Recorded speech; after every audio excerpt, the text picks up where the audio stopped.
우리 시간이 되었습니다. 삶의 자리에서 하나님을 예배하지만 경건한 마음으로 하나님을 예배하기 원합니다.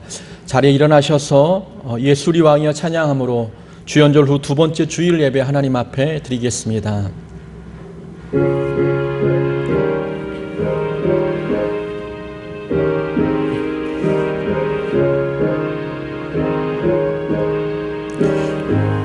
예수리 왕이여 예수 우리 왕이여 이곳에 오셔서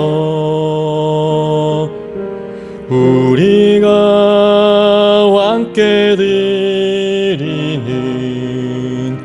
영광을 받아주소서.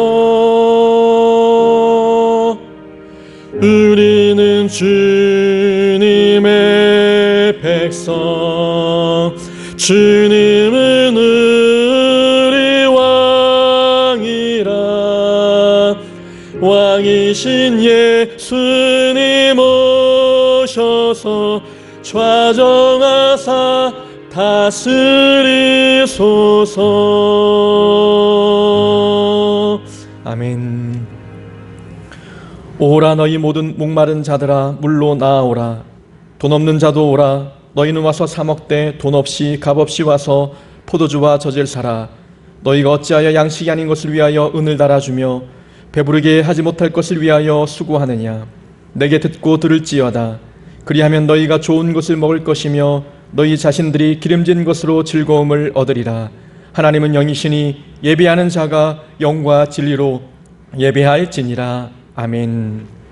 만군의 여호와 우리 하나님, 거룩한 주일 저희들을 주님 계신 성산으로 불러주시고 주님께서 머무시는 장막 안에 거하게 하시며 삼위일체 하나님께 기쁨으로 예배드리게 하시니 감사합니다. 성삼위 하나님께서 친히 함께 하셔서 저희가 드린 예배를 흠양하시고 영광을 거두어 주옵소서. 예배하는 주의 종들에게 오늘도 하늘의 신령한 은혜와 땅의 기름진 복으로 채워주셔서 기쁨이 넘쳐나게 하옵소서. 연약한 자를 강건하게 하시고 고단한 자에게 새 힘을 주시며 상처난 마음을 자비의 손길로 만져 주옵소서. 우리 구주 예수님의 이름으로 기원하옵나이다. 아멘. 나는 전능하신 아버지 하나님 천지의 창조주를 믿습니다. 나는 그의 유일하신 아들 우리 주 예수 그리스도를 믿습니다.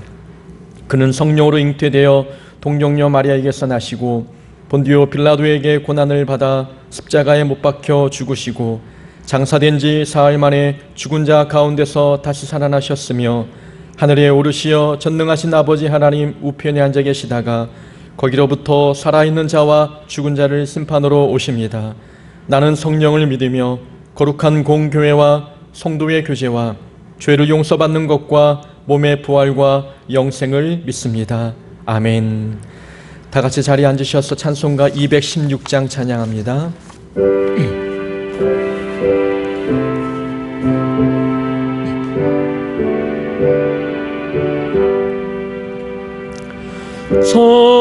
성자의 귀한 몸 날 위하여 버리신 그 사랑 고마워라. 내 머리 숙여서 주님께 비는 말 너무 주님께 바치리까. 지금도 날 위해 강구하심 이 옅은 믿음이 아옵나니. 주님의 참사랑 고맙고 놀라워 찬송과 기도를 쉬지 않네.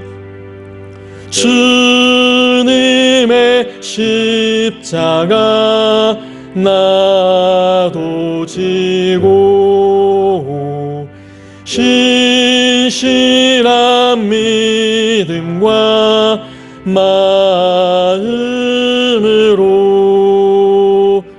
형제의 사랑과 친절한 위로를 네게 나 베풀게 하옵소서. 만 가지 은혜를 받았으니 내 평생 슬프나 즐거우나 이 몸을 온전히 주님께 바쳐서 주님만 위하여 늘 살겠네. 아멘.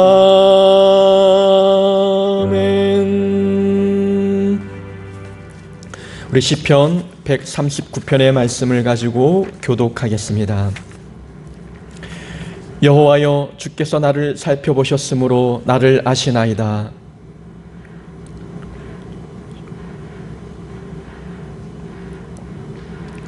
나의 모든 길과 내가 눕는 것을 살펴보셨으므로 나의 모든 행위를 익히 아시오니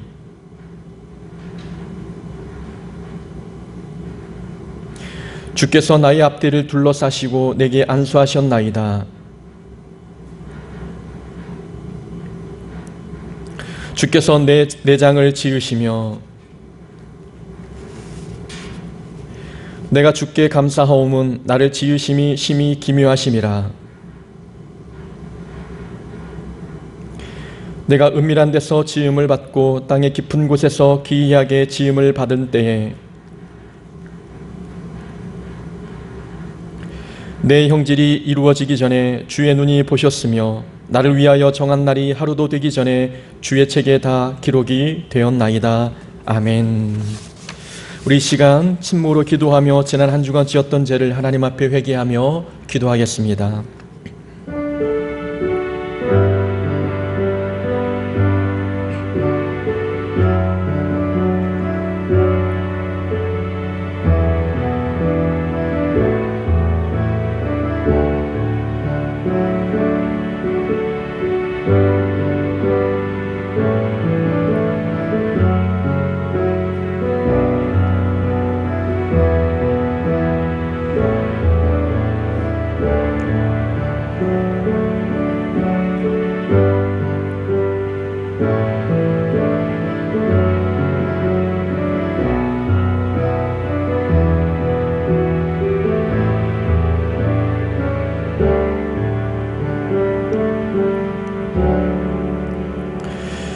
하나님께서 우리에게 주시는 사죄의 말씀이 있습니다.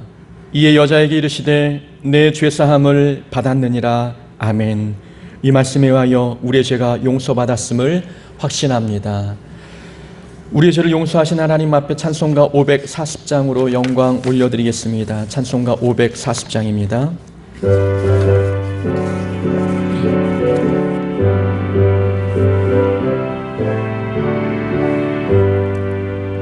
주의 음성을 내가 들으니 사랑한단 말일세. 믿는 만으로 주께 가오니 나를 영접하소서. 내가 매일 십자가 앞에 더 가까이 가오니 그새 주의 흘린 보배 피로써 나를 정케 하소서. 주여 넓으신 은혜 베푸사 나를 받아주시고 나의 품은 뜻 주의 뜻같이 되게 하여 주소서. 내가 매일 십자가 앞에 더 가까이 가오니 그 세수에 흘린 보배 피로써 나를 정케 하소서. 주의 보좌로 나아갈 때에 어찌하니 기쁠까. 주의 얼굴을 항상 배우니 더욱 친근합니다. 내가 매일 십자가 앞에 더 가까이 가오니 그 세수에 흘린 보배 피로써 나를 정케 하소서. 주 우리 구주의 넓은 사랑을 증량할 자 없으며 주가 주시는 참된 기쁨도 헤아릴 수 없도다. 내가 매일 십자가 앞에 더 가까이 가오니 그 세수에 흘린 보배 피로써 나를 정케 하소서.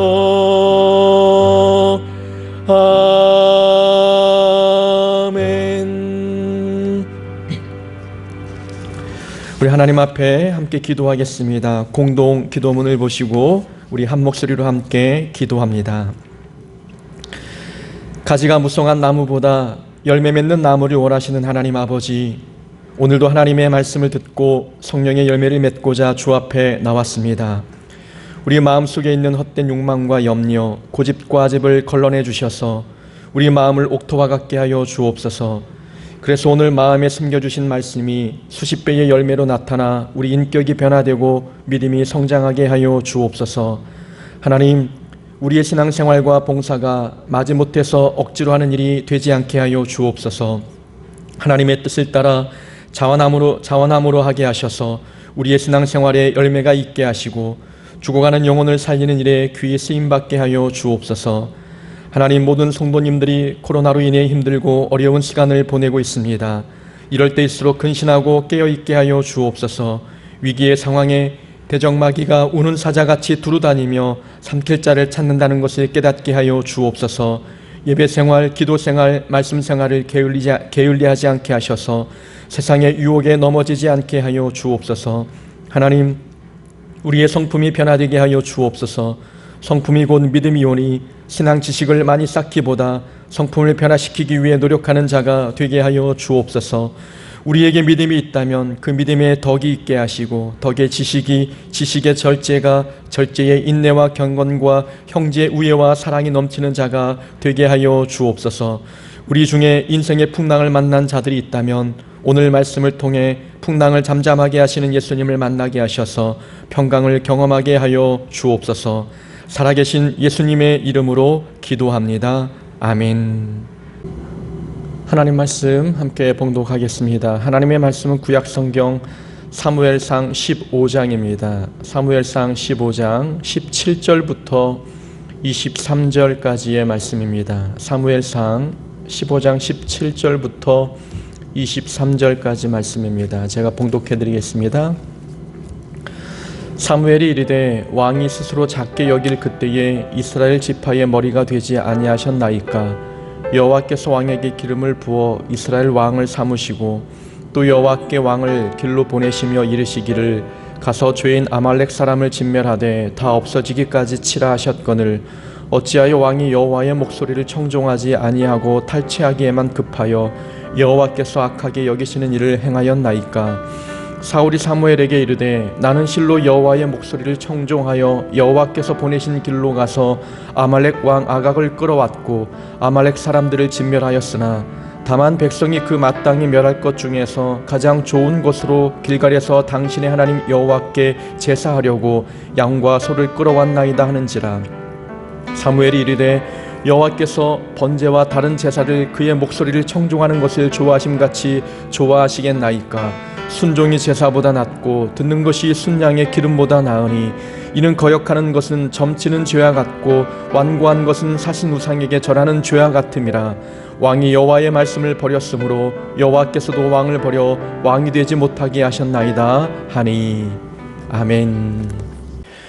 오늘 사무엘상 15장 17절부터 23절까지 말씀을 통해서 순종이 예배입니다 라는 제목으로 말씀 함께 나눕니다. 최근 온 국민을 충격에 빠뜨린 사건이 있었습니다. 바로 정인이 사건이지요. 정인이는 생후 8개월쯤에 입양이 되어 양부모 밑에서 8개월 정도 온갖 학대를 받다가 죽음에 이르렀습니다. 많은 사람들이 양부모에게 살인죄를 적용해야 한다라고 목소리를 높일 만큼 이 정인이 사건은 모든 국민들 마음에 분노와 슬픔을 안겨주었습니다. 저는 이런 사건이 터질 때마다 마음이 조마조마합니다. 혹시 또 기독교인이 아닐까 하는 생각 때문입니다. 이번 사건을 접할 때에도 제발 기독교인이 아니기를 하는 바람이 있었습니다. 하지만 안타깝게도 저의 바람과는 달리 정인이 양부모는 기독교인이었습니다. 이 양부모는 모두 목사의 아들, 딸이었고 양부모가 다녔던 대학교는 기독교 정신으로 세워진 한동대였습니다. 한동대는 많은 기독교인들이 가고 싶어하는 대학입니다. 그 학교를 저도 이전에 한번 방문해 보았는데 교내에 걸려있는 프랭카드가 참 인상적이었습니다. 그 교내에 걸려있는 프랭카드에 써있는 글귀를 보면 코피가 터져도 새벽 기도는 계속되어야 한다라는 글이었습니다. 그때가 시험 기간이었는데 그 학교 학생들은 시험 기간에도 새벽 기도를 지키고 있었습니다. 그만큼 철저하게 신앙 교육에 앞장섰고 학생들의 신앙 훈련들을 끊임없이 해오던 학교였습니다. 정인이 양부모는 신앙의 엘리트 코스를 밟았다고 해도 과언이 아닙니다. 기독교 가정에서 태어나 부모로부터 신앙 교육을 받았고 학교도 신앙 교육을 철저히 하는 미션 스쿨을 나왔습니다. 어릴 적부터 기독교 문화에 젖어들었고 하나님을 예배하는 환경 속에서 자랐습니다. 신앙의 엘리트 코스를 거쳐온 사람들인데 그들은 세상 사람들이 볼 때에도 도저히 납득하기 어려운 행동을 하고 말았습니다. 그들의 윤리와 도덕성은 세상 사람들 기준에도 미치지 못하는 저급한 것이었습니다. 왜 이럴까요? 그들은 평생 하나님을 예배했습니다. 그들은 정인이에게 신앙교육을 시킬 만큼 하나님을 예배하고자 하는 마음이 있었습니다. 그러나 그들의 삶을 볼 때 전혀 하나님을 예배하는 삶처럼 보이지 않았습니다. 무엇이 문제이겠습니까? 여러 가지 문제가 있겠지요. 사람의 힘을 가지고는 죄의 힘을 이길 수 없다는 것을 보여주는 사건입니다. 또한 신앙의 환경이 좋다고 해서 믿음이 저절로 성장하는 것은 아님을 우리에게 말씀해 줍니다. 또 한 가지는 예배에 대한 무지 때문입니다. 우리가 오늘까지 3주에 걸쳐서 예배에 관한 말씀을 듣고 있습니다. 과연 예배가 무엇일까? 많은 사람들은 예배를 예배당에서 드리는 것으로만 생각합니다. 그러나 예배는 예배당에서 드리는 공적 예배와 삶의 자리에서 드리는 삶의 예배임을 지금까지 말씀을 통해 들었습니다.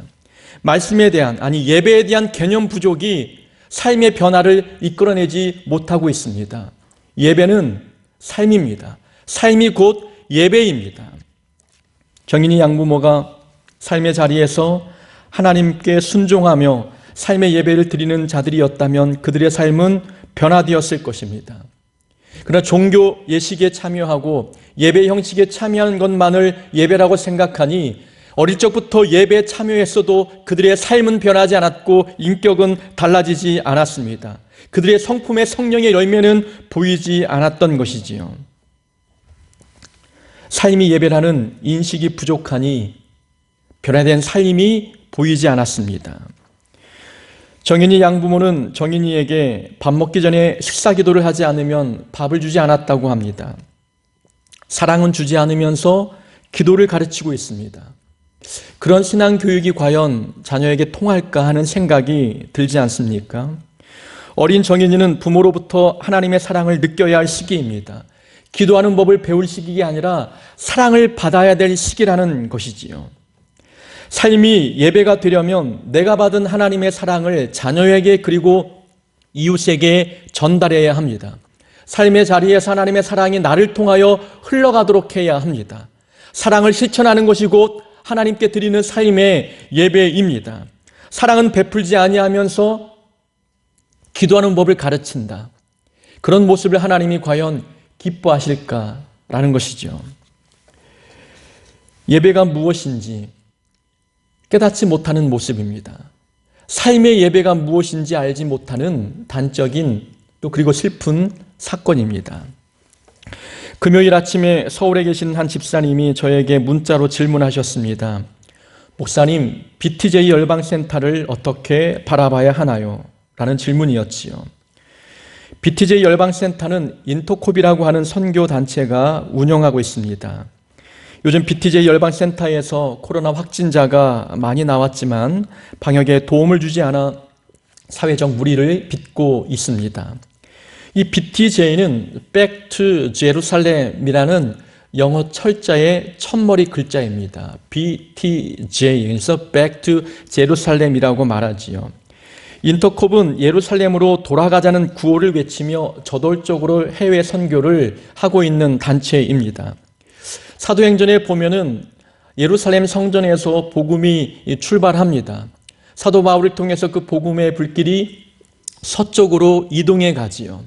그 서쪽으로 이동해 간 복음의 불길, 성령의 불길이 미국을 거쳐서 한국에도 도착했고 이제는 또 서쪽으로 전달되어 가고 있습니다.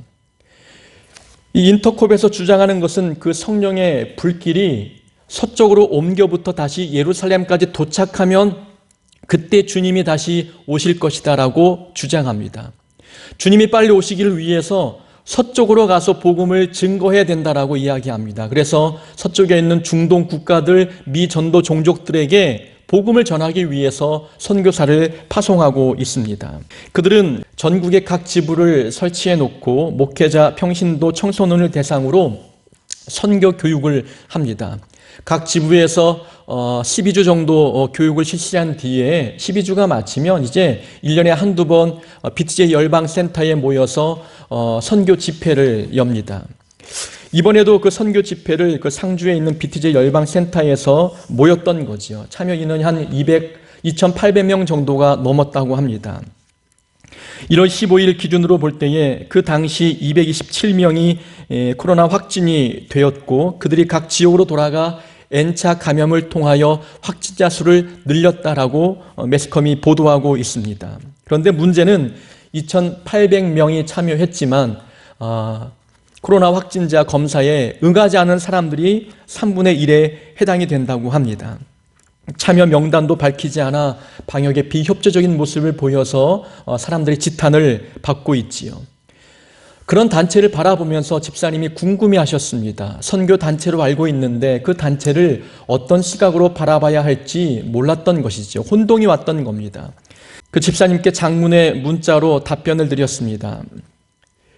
인터콥 선교 단체가 이단의 문턱을 넘고 있는 듯합니다. 백투 예루살렘이라는 문구부터 성경적이지 않습니다. 성경 어디에도 예루살렘으로 돌아가라고 말씀하지 않고 있습니다. 그들은 성전을 물리적 개념으로 생각해서 이스라엘에 있는 예루살렘 성전을 중시 여기는 듯합니다. 성전은 예루살렘이 아닙니다. 우리 성도 한 사람 한 사람이 성전입니다. 우리가 돌아가야 할 곳은 예루살렘이 아니라 우리의 이웃, 우리의 사랑하는 성도들입니다. 열방을 구원하겠다고 열심히 해외 선교를 나가지만 정작 가까운 이웃들의 생명은 돌아보지 않고 오히려 위협하고 있습니다.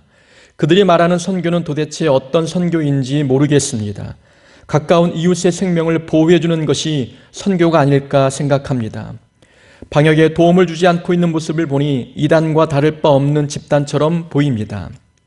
우리 통합측 교단에서는 그 단체를 이단의 경계선에 있다고 판단하여 예의주시하고 있는 그런 단체입니다. 제가 볼 때 그들은 스스로 이단의 경계선을 넘고 있는 것처럼 보입니다. 저도 이 열방센터를 3년 전에 가보았습니다. 그 집회에 한번 참여해 보았는데 거기에 모인 사람들 정말 대단한 예배를 드리고 있었습니다. 열정적으로 기도했고 찬양도 뜨거웠습니다. 자리에 앉아서 부르는 찬양이 아니라 모든 사람들이 일어나서 방방 뛰면서 찬양했습니다. 그들이 기도할 때에는 방언으로 기도하고 한 번도 만나본 적이 없는 그런 해외 나라 사람들을 위해서 눈물을 흘리며 기도했습니다. 그 나라 이름을 들어도 잘 기억이 나지 않을 정도로 들어보지 못한 나라 이름들입니다. 나와 관계가 없는 나라를 위해서 기도하는데 그렇게 뜨겁게 기도하는 모습을 보았습니다. 부럽기도 했고 또 질투도 나기도 했습니다. 정말 대단하구나라는 생각이 들 정도였습니다. 그런데 이번 사건을 통해서 정말 그들이 죽어가는 영혼을 사랑하고 있다면 지금 이 사람들이 이렇게 행동해서는 안 되는 거죠. 한 번도 만나본 적이 없는 외국의 사람을 위해서 뜨겁게 기도하고 있는데 지금 이들의 행위를 통해서 지역 주민들이 위협을 느끼고 있습니다. 그러면 가까이 있는 지역 주민들을 사랑하는 마음을 가지고 적극적으로 방역에 협조해야 되는 것 아니겠습니까? 열심히 예배는 드리고 뜨겁게 찬양하고 열정적으로 기도는 하는데 그들의 목적은 저 멀리 있는 해외 그런 죽어가는 영혼들 뿐이었습니다. 가까이 있는 이웃들을 향한 사랑은 보이지 않고 있습니다. 교회 안에서 뜨겁게 예배를 드린다 할지라도 그것만이 예배겠느냐? 삶의 자리에서 이웃을 사랑하고 그들의 안전을 위하여 노력하는 모습을 보이는 것, 그 삶이 바로 하나님을 예배하는 삶입니다. 삶의 자리에서 말씀에 순종한다면 이렇게 행동할 수는 없는 것이지요.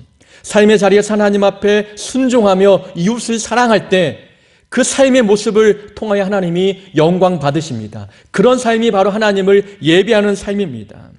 열방으로 가라는 말씀에는 순종하는데 가까이 있는 이웃에게 가라는 말씀에 순종하지 않고 있다면 우리는 허황된 꿈에 빠져 사는 것은 아닌지 돌아볼 필요가 있습니다. 바로 삶이 예배이고 삶에서 말씀에 순종하는 것이 바로 하나님을 예배하는 것입니다.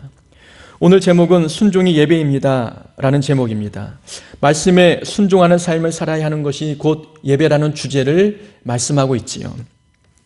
하나님께서 사무엘 선지자를 통해 사울 왕에게 말씀을 전하셨습니다. 아말렉 족속을 쳐서 그들의 모든 소유를 남기지 말고 진멸하라 말씀하셨습니다. 남녀노소를 불문하고 젖 먹는 아이와 소와 양과 낙타와 나귀를 모두 진멸하라 명령하셨습니다. 사랑과 긍휼이 많은 하나님께서 이런 명령을 하셨다는 것 조금 납득이 가지는 않습니다. 그러나 여기에는 중요한 의미가 있습니다. 영적인 상징적인 의미가 있지요. 이 아말렉은 바로 악의 상징입니다. 이 아말렉 족속은 이스라엘 백성들이 가나안 땅으로 진행하고 있을 때에 그들이 앞길을 막았던 족속입니다. 구약 성경에 보면은 이스라엘 백성들이 가나안 땅으로 갈 때에 전쟁을 한번 했던 적이 있습니다. 전쟁에서 이기기 위해서 모세는 산 위에서 두 손을 들고 기도하였고 아론과 훌은 그 손이 내려오지 않도록 받쳐주었습니다. 여호수아는 칼을 차고 전쟁에 참여하여 적군과 싸웠지요. 그때 싸웠던 적군이 바로 아말렉 족속이었습니다. 그 아말렉 족속은 이스라엘 백성들이 가나안 땅에 가지 못하도록 방해하는 자들이었습니다. 다시 말하면 믿는 성도들이 구원의 길을 걷고 있는데 구원에 이르지 못하도록 회방하는 상징적인 족속들이 바로 아말렉이었습니다. 악의 세력이지요. 그러한 족속을 하나님은 남녀노소까지 다 죽이라고 명령하셨습니다. 사탄에게는 조금도 긍휼을 베풀거나 동정을 베풀지 말라는 의미입니다. 죄의 뿌리를 완전히 뽑아버리라고 말씀하는 거죠. 죄가 될 만한 것은 조금도 남겨놓지 말라고 우리에게 명령하시는 것입니다. 그런데 사울 왕은 그 말씀에 순종하지 않았습니다. 전쟁에 참여하여 이기긴 했습니다. 그러나 아말렉 족속의 왕 아각을 포로로 잡아왔고 가축 중에 질 좋은 것은 남겨두었습니다. 사울은 또한 전쟁에서 이긴 기념으로 길갈에 자기 이름의 기념비를 세웠습니다. 하나님께서 사무엘 선지자에게 말씀하셨습니다. 내가 사울을 왕으로 세운 것을 후회하노라. 하나님께서 당신의 마음을 사무엘 선지자에게 표현하셨지요. 하나님은 후회가 없는 분이시죠. 하나님께서 후회하셨다라는 표현을 했던 것은 이것은 하나님의 마음을 인간의 언어로 설명한 겁니다. 우리가 알아듣기 쉽도록 하나님의 마음의 상태가 어떠한지를 인간의 언어로 표현한 것이지요. 사무엘 선지자가 사울 왕을 찾아갔습니다. 이 사울 왕이 선지자를 만나자마자 말합니다. 내가 하나님의 명령대로 행하였나이다. 선지자여, 제가 하나님의 명령대로 순종했습니다. 사무엘 선지자가 대답합니다. 그렇습니까? 그렇다면 지금 제 귀에 들리는 소의 울음소리, 양의 울음소리는 어찌된 일입니까? 그거요. 제가 양과 소, 낙타, 나귀 다 죽였는데 그 중에 질 좋은 것은 남겨두었습니다. 그것은 저를 위한 것이 아니라 하나님께 제물로 드리기 위함입니다. 라고 대답했습니다. 그때 사무엘 선지자가 말씀하죠. 순종이 제사보다 낫고 하나님의 말씀을 듣는 것이 순양의 기름보다 낫습니다. 라고 대답합니다. 사울 왕이 소와 양을 다 죽이지 않은 이유가 있었습니다. 하나님께 제물로 바치기 위함이었지요. 사울은 그렇게 하면 하나님도 기뻐할 줄 알았습니다. 잘한 일이라 칭찬받을 줄 알았습니다. 그러나 하나님은 진노하셨지요. 하나님이 기뻐하는 것은 제사가 아니었습니다. 종교의식에 참여하는 것이 아니었습니다. 삶의 자리에서 말씀에 순종하는 것이 하나님을 기쁘게 하는 행위였습니다. 삶의 자리에서 말씀에 순종하지 않는 삶을 사는데 좋은 재물을 가지고 하나님을 예배한다 한들 하나님이 받으시겠느냐? 받지 않겠다 말씀하고 있는 것입니다. 순종이 없는 삶이 하나님을 예배할 때 그런 예배는 의미가 없다라고 주님이 말씀하십니다. 사울 왕은 착각하고 있습니다. 하나님을 예배만 하면 다 용서가 될 줄 압니다. 하나님께 좋은 제물 드리면 모든 것이 무마가 될 줄로 알고 있습니다. 우리는 이것을 지난주 말씀을 드렸지요. 예배 만능주의라고 말씀을 들었습니다.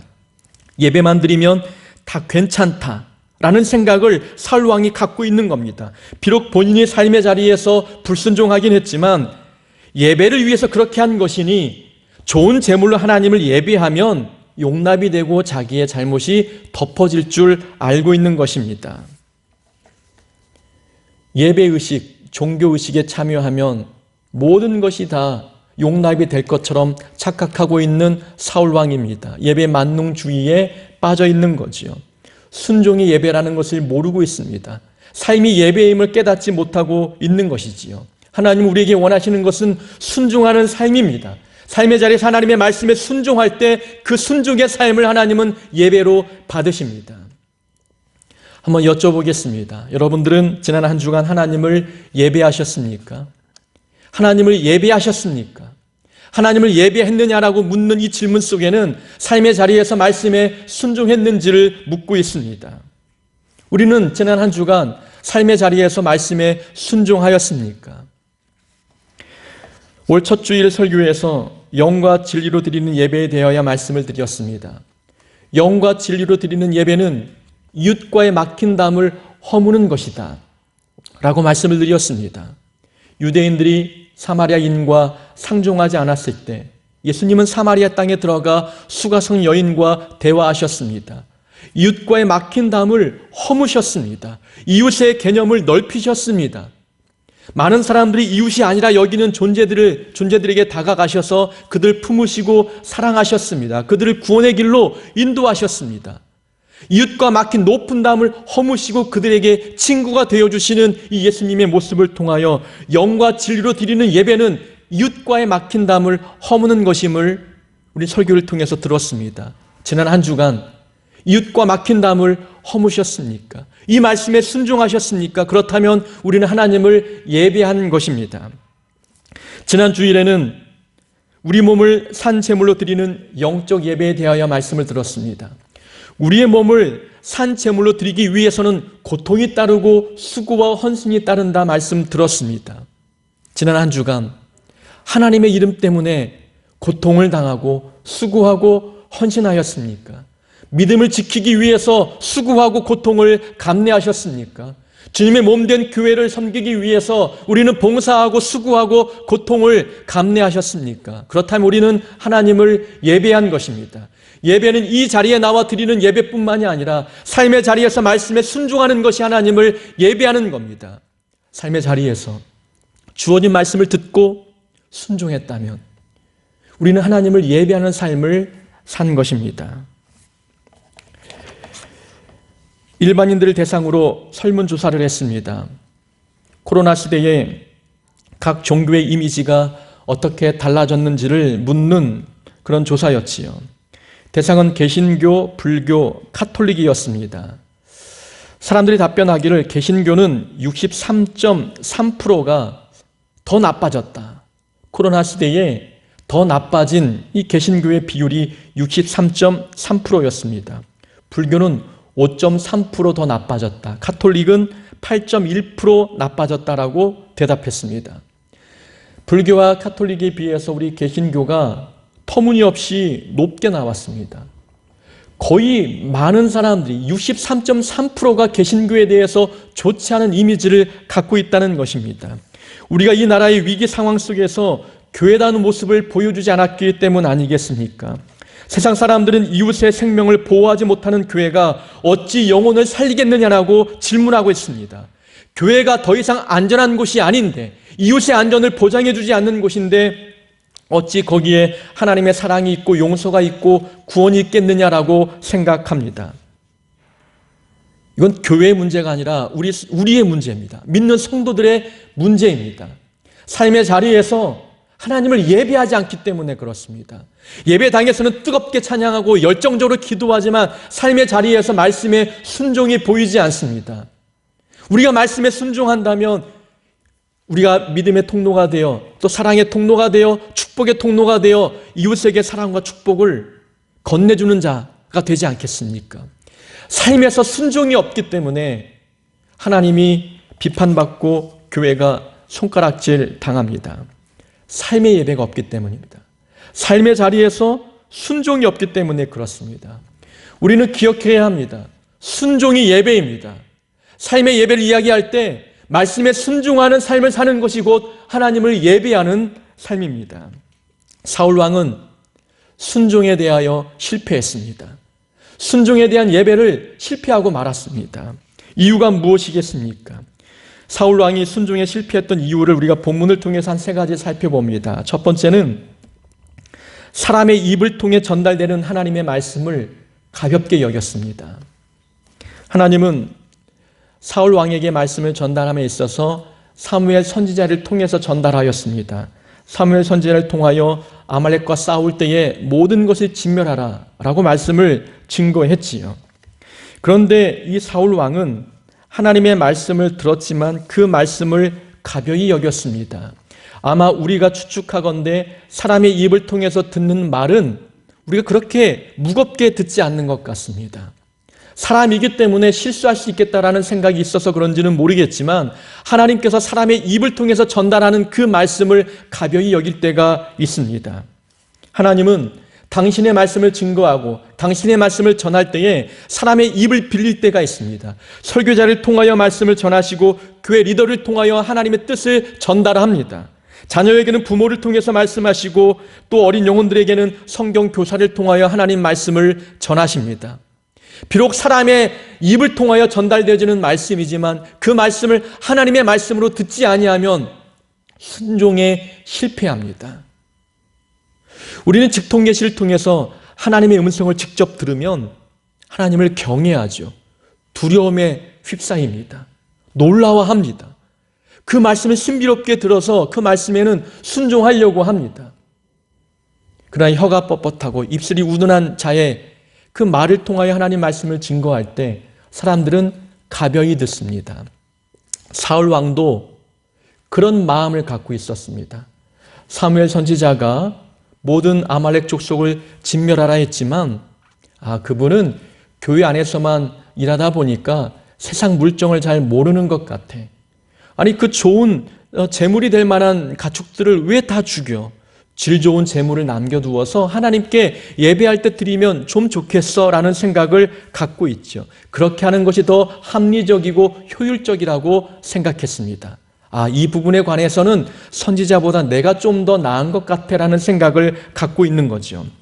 하나님의 말씀으로 듣지 않은 겁니다. 사람의 말로 가벼이 여긴 것입니다. 우리는 기억해야 합니다. 하나님은 당신의 뜻을 사람의 입을 통하여 전달하십니다. 사람의 입술을 통하여 말씀하십니다. 사람을 통해 전달되어지는 하나님의 말씀을 우리는 가벼이 여기지 말아야 합니다. 저는 여러분에게 무조건 목사의 말에 순종하라고 가르치는 것이 아닙니다. 무조건적인 순종은 맹신이지요.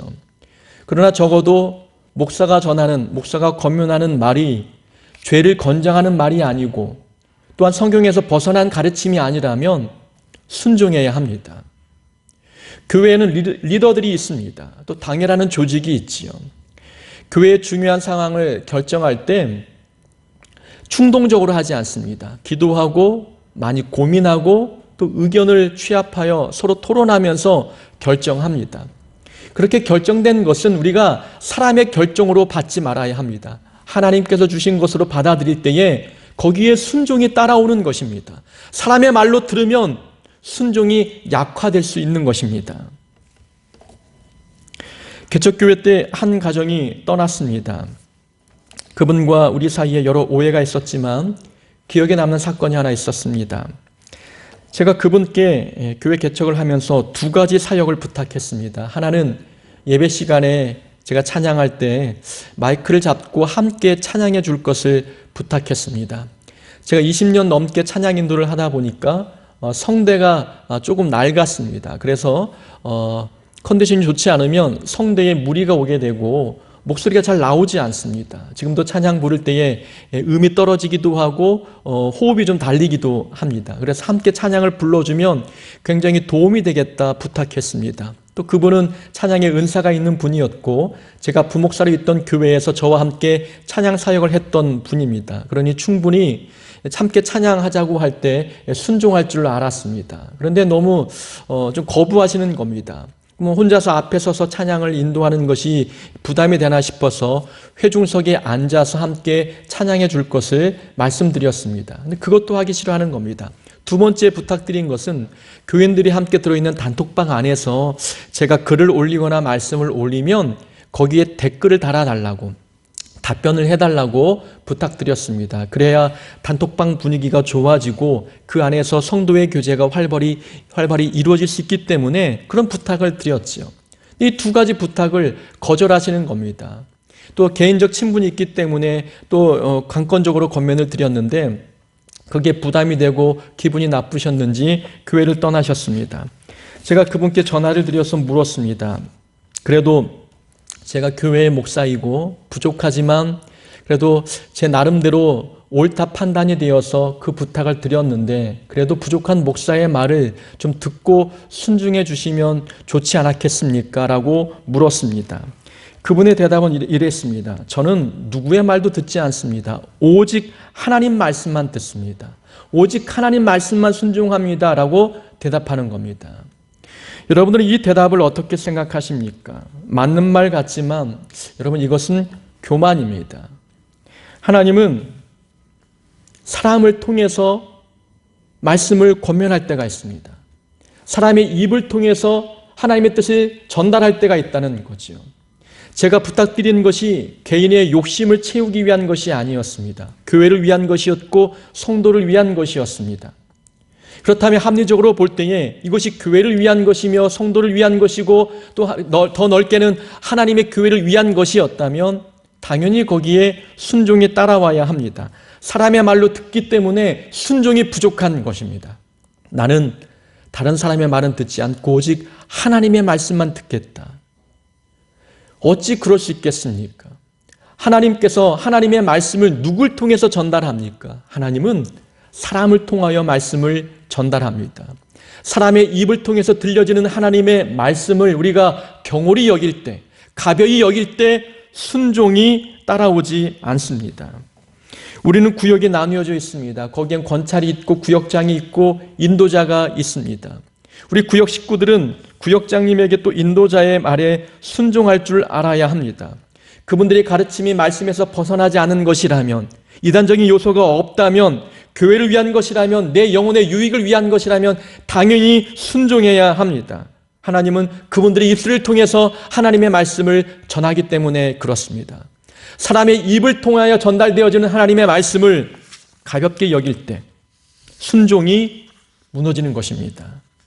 사람의 입에서 나오는 하나님의 말씀을 사람의 말로만 여기지 않는 자가 되어야 합니다. 사울이 순종에 실패했던 두 번째 이유가 있습니다. 자, 사울은 13절에 보면은 내가 여호와의 명령을 행하였나이다 라고 선지자에게 대답했습니다.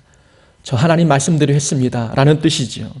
20절에도 나는 실로 여호와의 목소리를 청종하여 여호와께서 보내신 길로 가서 아말렉 아각을 끌어왔고 아말렉 사람들을 진멸하였으나 다만 백성이 그 마땅히 멸할 것 중에서 가장 좋은 것으로 길갈에서 당신의 하나님 여호와께 제사하려고 양과 소를 끌어왔나이다 라고 이야기합니다.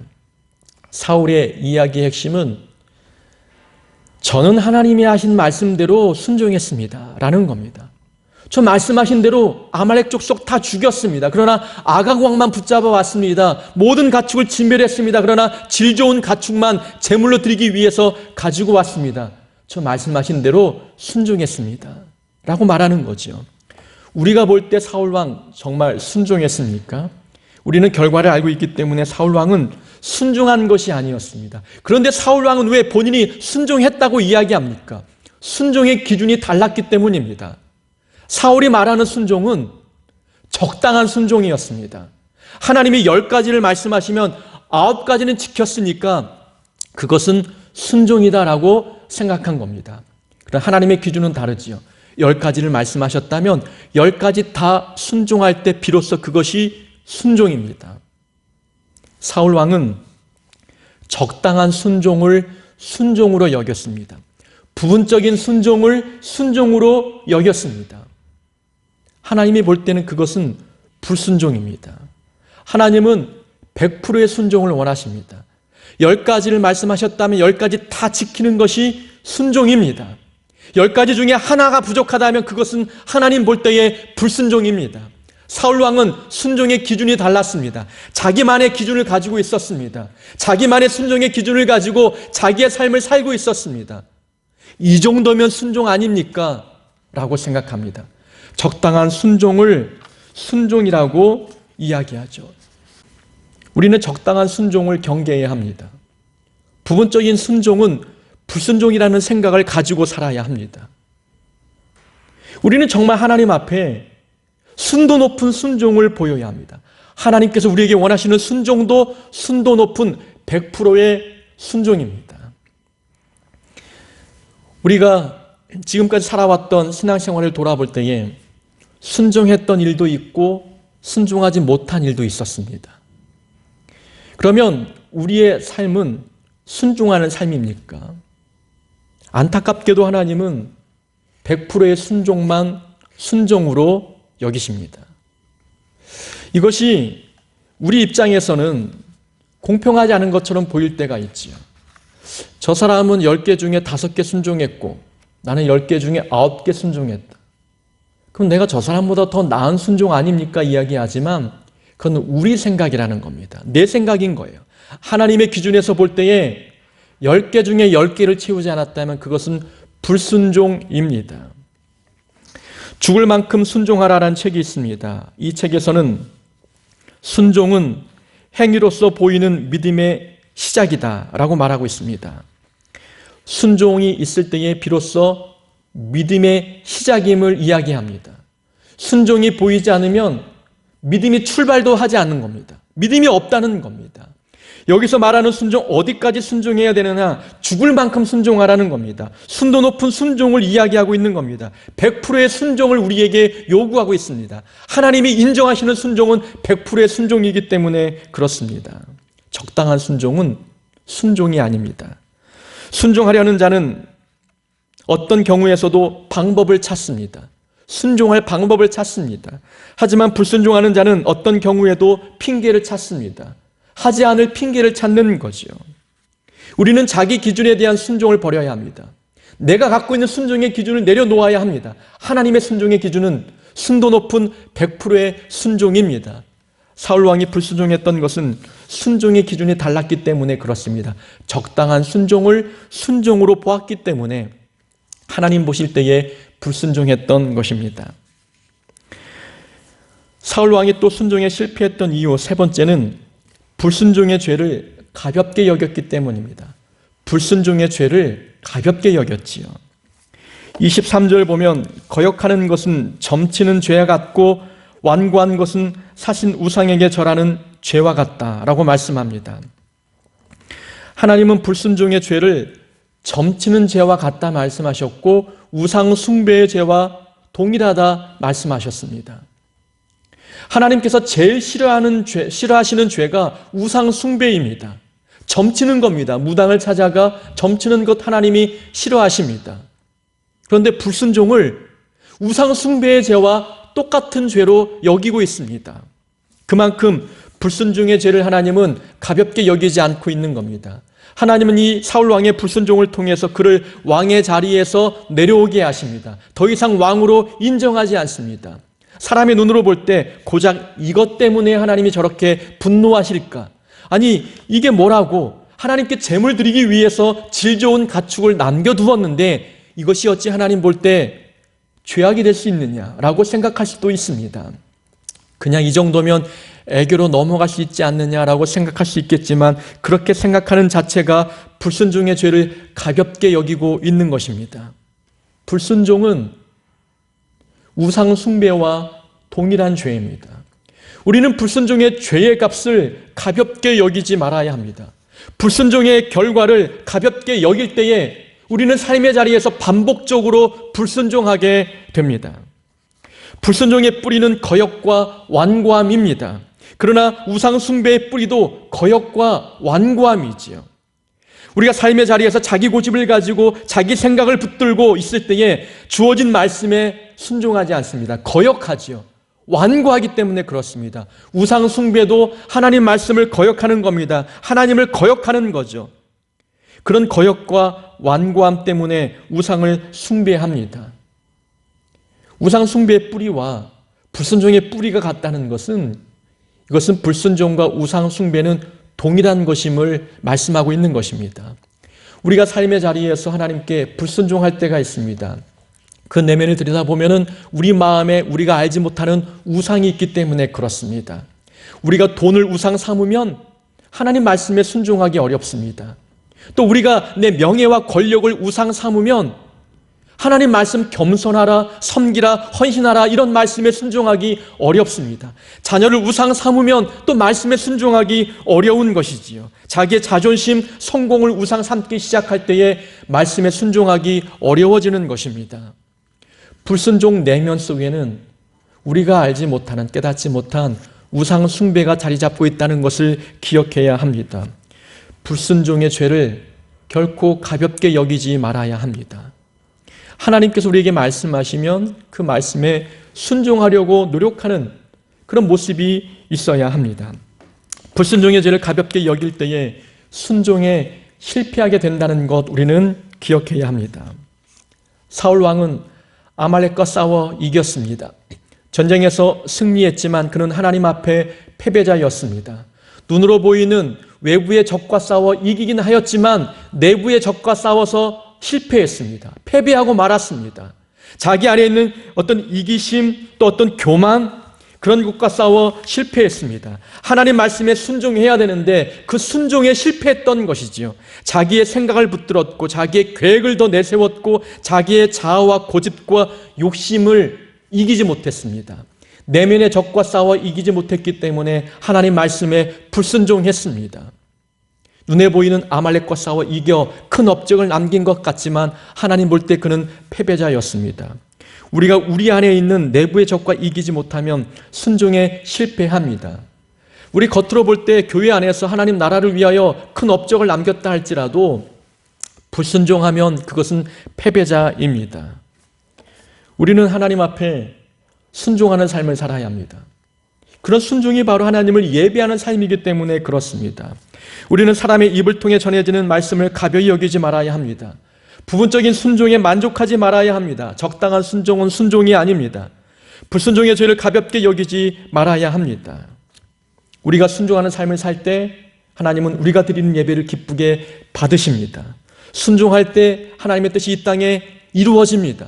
우리가 순종할 때 하나님 나라는 확장되어 갑니다. 우리가 순종할 때 우리 삶을 통해 하나님은 영광 받으시고 이웃은 우리를 통하여 사랑을 전달받습니다. 우리는 순종하는 삶을 살아야 합니다. 그렇게 살아갈 때 하나님께서는 우리 삶을 통하여 영광 받으시고 우리가 드리는 예배를 기쁘게 받으십니다.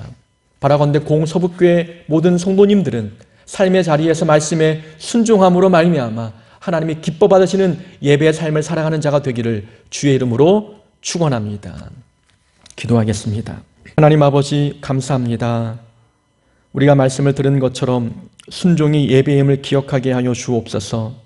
삶의 자리에서 말씀에 순종하지 않는다면 우리가 드리는 이 예배당에서 드리는 예배는 하나님이 인정하지 않음을 기억하게 하여 주옵소서. 삶의 자리에서 주어진 말씀에 순종함으로 우리가 예배의 삶을 살아가게 하여 주시고 그로 말미암아 하나님께 영광이 되고 이웃에게는 은혜가 있게 하여 주옵소서. 하나님 아버지, 우리에게 주어진 하나님의 말씀 사람의 입을 통해서 전달되어질 때에 그것을 가볍게 여기지 않게 하여 주옵소서.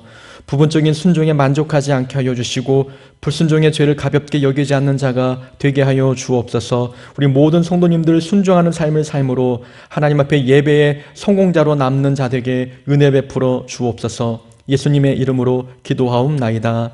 아멘.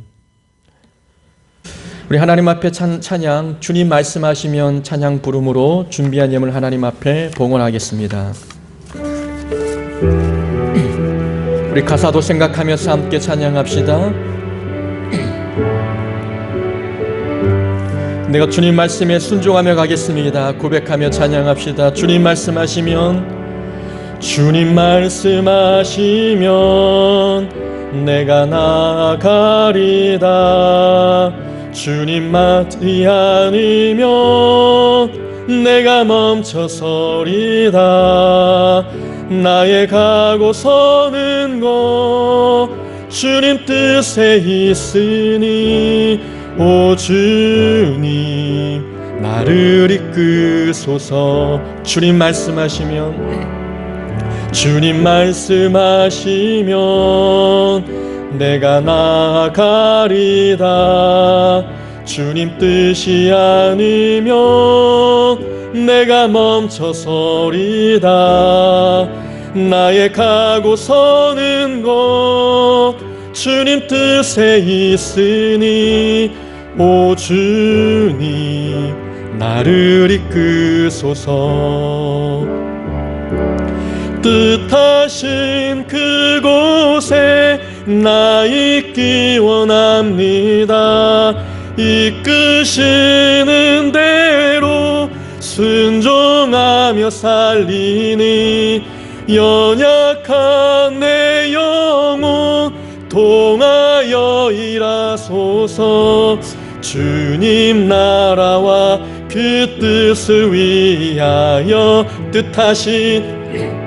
뜻하신 그곳에 나 있기 원합니다. 이끄시는 대로 순종하며 살리니 연약한 내 영혼 통하여 임하소서. 주님 나라와 그 뜻을 위하여 오 주님 나를 이끄소서. 아멘. 하나님 아버지 감사합니다. 오늘도 하나님 앞에 비대면 예배로 드리며 이렇게 예배드림이 하나님 앞에 얼마나 감사하고 은혜가 되는지 깨닫게 하시니 감사합니다. 하나님, 비록 코로나로 인해서 어려운 상황을 보내고 있지만 그래도 삶의 자리에 하나님께서 부어주신 은혜와 감사의 조건이 있음을 발견합니다. 그 마음을 가지고 나와 하나님을 예배하였고 그 감사의 마음을 하나님 앞에 예물로 드렸습니다. 또 물질도 구분하여 하나님의 것을 드렸사오니 하나님, 우리가 드린 우리의 마음과 삶과 예물을 기뻐 받아주시고 하나님 뜻대로 사용하여 주시옵소서. 하나님 아버지, 삶의 자리에서 늘 말씀에 순종함으로 말씀에 순종할 때 삶에 얼마나 많은 감사가 허락되는지를 깨닫게 하여 주옵소서. 말씀에 순종하는 것이 우리에게 손해가 아니라 기쁨임을 깨닫게 하여 주셔서 더 많은 기쁨의 마음, 더 많은 감사의 마음을 주 앞에 가지고 나와 드리는 자 되게 은혜 베풀어 주옵소서. 늘 하나님께 드리는 것을 아까워하지 않게 하여 주시고 자원하는 마음으로 기쁨으로 드리는 우리 모두가 되게 은혜 베풀어 주옵소서. 예수님의 이름으로 기도하옵나이다. 아멘. 우리 교회 소식 전하겠습니다. 우리 먼저 함께 예배드린 옆에 있는 가족분들과 함께 인사 나누기 원합니다. 우리 말씀에 순종합시다. 인사 한번 하겠습니다. 말씀에 순종합시다. 말씀에 순종하는 우리 공서북교회 모든 성도님들 되기를 주의 이름으로 축원합니다. 오늘은 주연절 후 두 번째 주일입니다. 예수님과 동행하시면서 감사한 한 주간 되시기 바랍니다. 현재 비대면 예배로 진행 중에 있습니다. 오늘까지 비대면 예배로 진행하겠다 지난주에 광고를 드렸습니다. 추후 예배 일정은 방역 당국의 발표 내용을 보고 결정하여 공지하도록 하겠습니다. 사회적 거리 두기는 기존대로 유지가 된다고 발표는 되었고 또 교회 예배에 대해서도 조금 그 규제를 완화하겠다라는 발표를 들었는데 아마 총 좌석 중에서 10%만 나와서 예배드릴 수 있도록 허락한다라는 내용인 것 같습니다. 당회 우리 장로님들과 의논을 하여서 결정된 내용을 여러분들에게 문자로 알려드리겠습니다. 교육부서에서도 영상 예배를 올리고 있습니다. 우리 자녀분들에게 영상 예배 드릴 수 있도록 우리 부모님들이 지도해 주시기 바랍니다. 헌금은 계좌이체로 드리거나 대면 예배 드릴 때 지금까지 드리지 못한 헌금을 모아서 함께 드리면 좋겠습니다.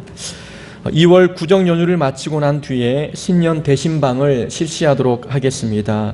신청하신 분들 한해서 대신방을 진행하고자 하오니 우리 신방을 받고자 하시는 분들은 구역장님들에게 신청해 주시기 바랍니다. 공서부 어린이집에서 2021년도 원화 모집을 하고 있습니다. 입학을 희망하신 분들은 2월 말까지 신청해 주시기 바랍니다. 주변에 아는 분들에게 좀 소개해 주셔서 아이들을 공서부 어린이집에서 믿음 안에서 좋은 교육 받을 수 있도록 기회를 주셨으면 좋겠습니다. 기부금 영수증이 나왔습니다. 안내석에 비치해 두었습니다. 필요하신 분들은 찾아가시기 바랍니다. 환우를 위해서 기도해 주시고요. 군입대 자녀를 위해서 기도해 주시기 바랍니다. 우리 다 같이 일어나셔서 교회여 일어나라 찬양 부르고 축도함으로 삶의 예배 자리로 나아가겠습니다.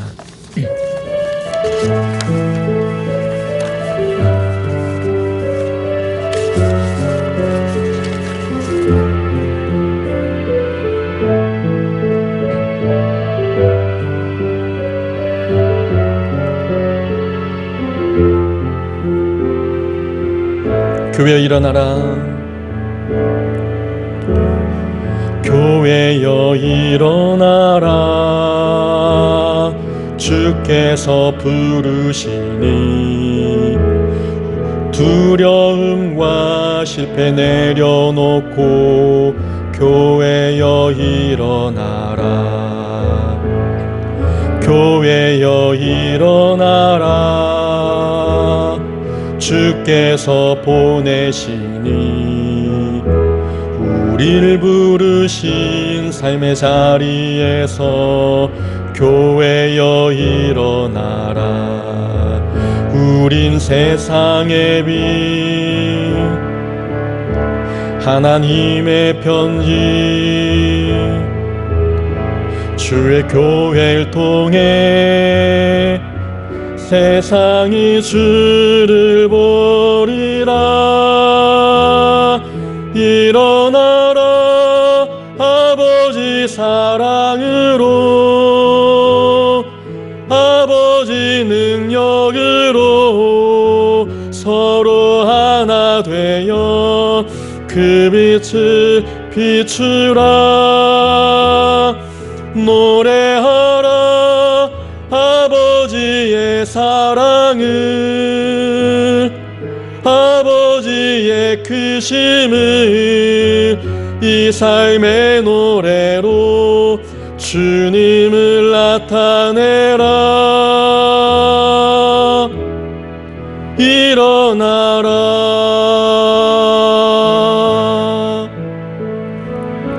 아멘. 이제는 우리 주 예수 그리스도의 은혜와 하나님 아버지의 크신 사랑과 성령님의 교통하심이 삶의 자리에서 말씀에 순종하는 것이 예배임을 깨닫고 늘 말씀에 순종하기로 결단하는 우리 공서북교의 모든 성도들 머리 위에 지금부터 영원히 함께하옵기를 축원하옵나이다. 아멘. 주님 말씀하시면 내가 나가리다. 주님 뜻이 아니면 내가 멈춰서리다. 나의 가고 서는 것 주님 뜻에 있으니 오 주님 나를 이끄소서.